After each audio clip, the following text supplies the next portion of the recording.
Philippe, comment vous pouvez nous expliquer votre engagement de lutte, de dénonciation, de militantisme contre la corruption de la classe politique française? Bah, j'ai commencé ma carrière dans plein de petits travaux, mais j'ai surtout été animateur d'une ville dans les années 80, et je me suis aperçu que les élus, entre guillemets, faisaient un petit peu ce qu'ils voulaient. Donc je suis devenu élu moi-même parce que c'est trop facile de critiquer quand on est à l'extérieur, donc pour voir à l'intérieur. Et à l'intérieur, je me suis aperçu de choses pas claires du tout. Je suis devenu conseiller régional, président de la formation professionnelle et de l'apprentissage, et à moi-même, alors que ces gens savaient qu'il fallait pas me le faire, on m'a offert des pots de vin.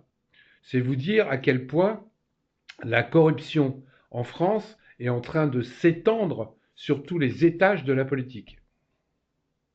Et donc, je me suis décidé à écrire en 2013 avec une particularité, parce que je me suis aperçu que aucune statistique n'existait sur les élus corrompus. En France, il y avait des statistiques sur tout. Vous pouvez savoir si les gens qui ont 18 ans, qui ont 3 dents, les gens, le nombre de diabétiques, vous pouvez tout savoir sur tout en France, sauf sur les élus. Donc j'ai commencé à écrire un livre en 2013 avec 400 élus qui avaient mis les doigts dans la confiture, en mettant leur nom, leur adresse et les méfaits qu'ils avaient commis. Et depuis, j'ai commis une dizaine de livres.